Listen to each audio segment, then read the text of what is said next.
Hello everyone, কি খবর সবার? আশা করছি সবাই খুব ভালো আছেন। আমি আফরিন আছি আপনাদের সাথে। আমি আজকে আপনাদেরকে দেখাবো দারুণ মজাদার ভুরি ভুনা। ভুরি ভুনা কিন্তু সবাই খুব পছন্দ করেন ভালোভাবে রান্না করতে পারলে।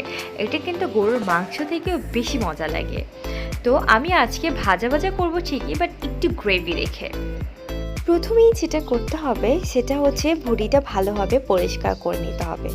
তারপর এটা সেদ্ধ করতে হবে প্রায় 1 আওয়ারের মতো। দেন সেদ্ধ হয়ে যাওয়ার পর একটা ফ্রাইং প্যানে কিছু তেল দিয়ে তাতে পেঁয়াজ কুচিগুলো দিয়ে একটু ভেজে নিতে হবে।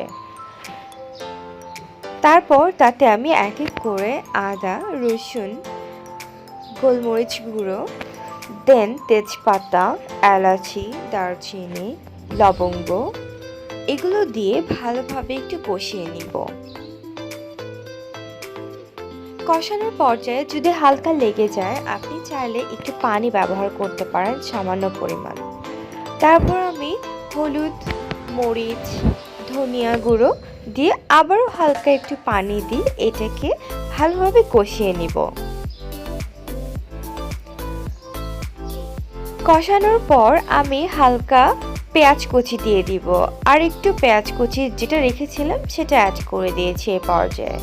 দেন আমি এই পর্যায়ে হালকা একটু জিরা গুঁড়ো অ্যাড করে দিচ্ছি আর সামান্য স্বাদ মতো লবণ দিয়ে দিচ্ছি।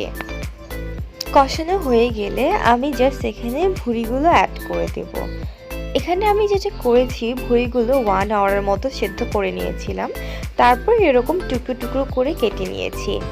ভুঁড়িগুলো আসলে সেদ্ধ করে নিলে এটা খুব তাড়াতাড়ি রান্না হয়ে যায়, রান্না করতে খুব সময় লাগে না, আর এটা খেতেও খুব সফট আর মোটামুটি ভাজা ভাজা হয়ে যায়। কজ আপনি তো বেশিক্ষণ রান্না করতে হবে না, যেহেতু 1 আওয়ারের মতো সেদ্ধ করে নিয়েছিলাম। তো এখন আমি ঢাকনা দিয়ে ঢেকে দিয়েছিলাম প্রায় 20 থেকে 25 মিনিটের জন্য। 20-25 মিনিট ঢাকনা দিয়ে রান্না করার পর আমি আবারও একটু উঠিয়ে হালকা একটু পানি দিয়ে দিব। চাইলে আপনি পানি ছাড়াও এটা রান্না করতে পারেন, তবে সামান্য একটু তেল দিয়ে দিতে হবে। আবারও আমি ঢাকনা দিয়ে 10 মিনিটের জন্য রান্না করছি। রান্না হয়ে যাওয়ার পর আমি আরেকটা ফ্রাইং প্যানের মধ্যে সামান্য একটু তেল দিয়ে দিয়েছি এটাকে ভাজা ভাজা করার জন্য। 2 থেকে 3 মিনিট ভাজার পর আমি অ্যাড করছি জিরা গুঁড়া সামান্য পরিমাণ। এই হাফ চা চামচের মতো জিরা গুঁড়া দিয়ে দিচ্ছি, আর এটা ভালোভাবে একটু নেড়ে চেড়ে আবারও 2 থেকে 3 মিনিটের জন্য ভেজে নিব।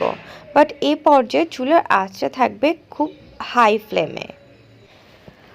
তো দর্শক, আশা করছি আমার এই রান্নার রেসিপিটি আপনাদের খুব ভালো লাগবে, ঝটপট ভুরি ভুনার রেসিপি। তো আমার এই রেসিপিটি যদি আপনাদের ভালো লেগে থাকে তাহলে অবশ্যই লাইক কমেন্ট করতে ভুলবেন না, আর অবশ্যই রান্না করে আমাকে জানাবেন যে খেতে কেমন হলো। আর আমার চ্যানেলটি অবশ্যই সাবস্ক্রাইব করবেন, সাবস্ক্রাইব করতে একদমই ভুলবেন না। তো আশা করছি আপনারা সবাই ভালো থাকবেন, আমার জন্য দোয়া করবেন, আর আবারও আপনাদের সাথে দেখা হবে নতুন কোনো রেসিপি নিয়ে। ততদিন ভালো থাকবেন। আল্লাহ হাফেজ।